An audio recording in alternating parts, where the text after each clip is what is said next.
آج اصولوں کا پابند نعیم بہت بڑے پوسٹ پر تھا اور نقل کے سہارے چلنے والا اسلم اس کی آفس میں جھاڑو لگانے آیا تھا۔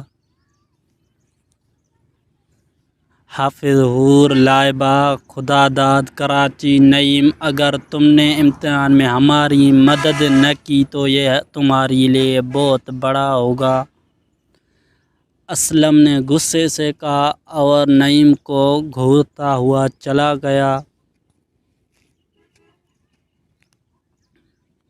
اسلم نئی کا ہم جماعت تھا لیکن انتہائی نالائق طالب علم اور ہمیشہ نقل کر کے پاس ہوتا تھا۔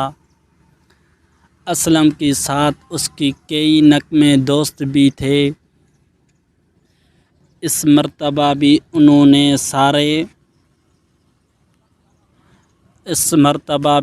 نے نہ سارا سال پڑھائی کی اور نہ اب امتحان کی تیاری کر رہے تھے۔ اس لیے اسلم نے نعیم سے کہا تھا کہ تم امتحان میں ہمیں نقل میں مدد دینا، لیکن نعیم نے انکار کر دیا تھا اور اسلم مدد نہ کرنے پر نملا کر برے انجام کی دھمکیاں دے کر گیا تھا۔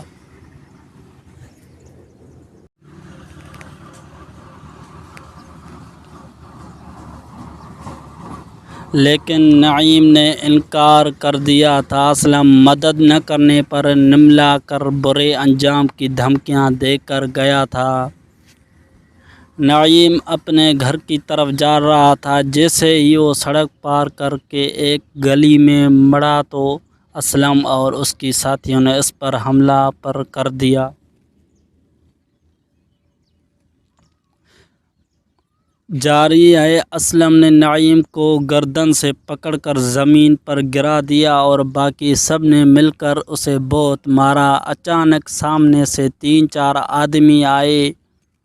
انہیں دیکھ کر اسلم اور اس کے ساتھی نعیم کو چھوڑ کر وہاں سے بھاگ گئے۔ ان لوگوں نے نعیم کو سہارا دے کر اٹھایا، پھر نعیم گھر کی طرف چل دیا۔ نعیم کی یہ حالت دیکھ کر اس کی امی بہت پریشان ہو گئی۔ تمہاری یہ حالت کس نے کی ہے؟ امی نے اس سے بٹاتے ہوئے پوچھا۔ امی، اسلم اور اس کے ساتھی مجھے امتحان میں نقل کروانے پر مجبور کرنا چاہتے تھے، نعیم بولا۔ دیکھو بیٹا، اس طرح سے ان لڑکوں سے الجھنے میں کوئی فائدہ نہیں، تمہیں اپنے ٹیچر سے بات کرنی چاہیے، امی نے کہا۔ دوسرے دن اسکول پہنچا اور اپنے استاد سے کہا، سر مجھے آپ سے کچھ بات کرنی ہے۔ بولو بیٹا، کیا بات ہے؟ سر نعمان نے کہا۔ پھر نعیم نے ساری بات ان کو بتائی۔ ٹھیک ہے بیٹا، میں اس لڑکے کے بارے میں پرنسپل صاحب سے مشورہ کروں گا، سر نعمان نے کہا۔ وقفے کے دوران استاد نے پرنسپل صاحب سے بات کی۔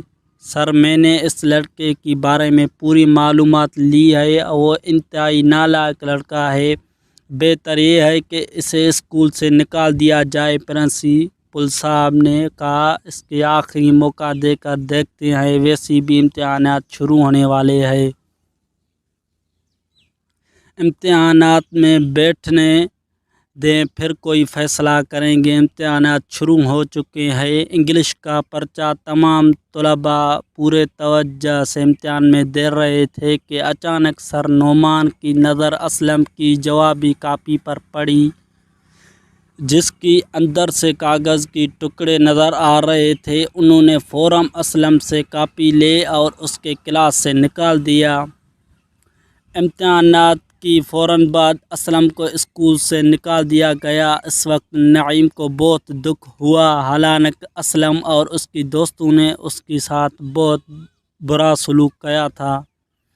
سر کن خیالات میں گم ہے؟ آپ کی چائے ٹھنڈی ہو گئی ہے؟ اپنے چپراسی کی آواز سن کر اچانک نعیم کی خیالات کی دنیا سے باہر آ گیا۔ نعیم ایک بہت بڑا سرکاری افسر بن چکا تھا اور آج صبح آفس میں نئی صفائی کرنے والے کو دیکھا تھا۔ تھا اس کا چہرہ جانا پہچانا سا لگا، اور جب نعیم نے اس سے نام پوچھا تو اس نے بتایا کہ اس کا نام اسلم ہے اور آج سے وہ یہاں صفائی کرنے آیا اور کرے گا۔ آج اصولوں کا پابند نہیں، بہت بڑے پوسٹ پر تھا اور نقل کے سہارے چلنے والے اسلم اس کی آفس میں جھاڑو لگانے آیا تھا۔